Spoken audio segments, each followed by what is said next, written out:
Pittsburgh's had many firsts over the years, and in tonight's Pittsburgh's Path series, celebrating Pittsburgh's contributions over America's 250 years, a look at the famed Lewis and Clark expedition. As you may know, it began right here in our backyard. Chris Rose shows us how the expedition started with a literal bang. Imagine it's 1803 and you've just been contacted by the President of the United States to lead a momentous expedition, an expedition that today would be the equivalent of a moonshot. So where do you start this tremendous undertaking?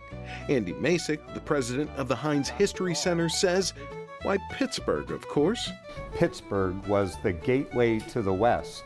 There was a fort here, Fort Fayette, and that's where a young officer, Meriwether Lewis, was stationed when he got a message from President Thomas Jefferson saying, I need someone to lead an expedition to explore the western wilds. What's out there? Nobody knew. Lewis was perfectly suited for this role. He was the paymaster at Fort Fayette, which sat right where the convention center in Pittsburgh sits today. He was a resourceful Army officer, skilled in wilderness survival and navigation, an excellent shot, as well as a naturalist and a diplomat. While in Pittsburgh throughout the summer of 1803, Lewis gathered men and supplies, acquired the expedition's famous Newfoundland dog, and had their massive keelboat for navigating the many rivers of the West built, which Masick says was a bit of an issue. The boat builder that Lewis contracted with was, well, kind of a ne'er-do-well. He was often found drunk. Lewis would go daily to cudgel and encourage and plead with him to get the boat finished. Because Lewis knew that in the summer of 1803, the river levels would drop during the summertime, and he was afraid he wasn't going to be able to get out of town. Finally, in the late summer, the boat was finished. Lewis and his crew stepped on board, and despite low water levels, on August 30th, the Corps of Discovery was off down the Allegheny River with their sights set on the west. That first day, however, they didn't make it very far. They made it here to Bruneau Island on the Ohio River, some 2.5 miles away from where they launched. Today, the island is home to a power plant, but back then, it was just a small rural community. Dozens of people gathered to wish them well, and Lewis not only stopped to thank them for their support, but he even held a demonstration with his new state-of-the-art air rifle. That demonstration, however, almost ended in disaster when the gun misfired, grazing a woman in the crowd.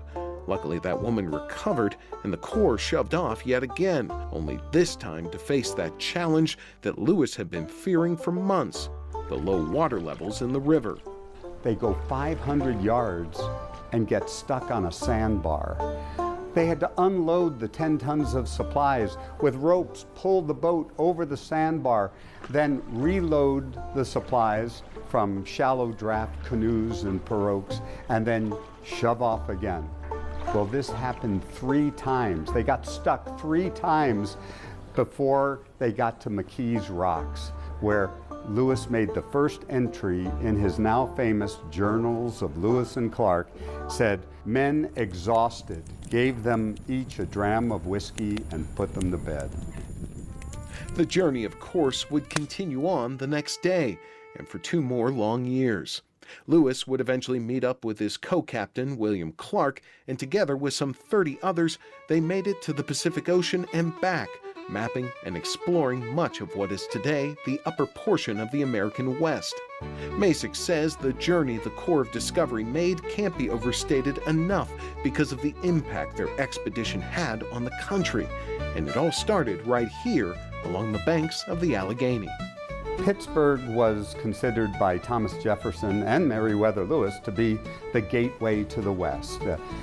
People headed west had to be funneled through these rivers and take the Ohio to the Mississippi to the Missouri River.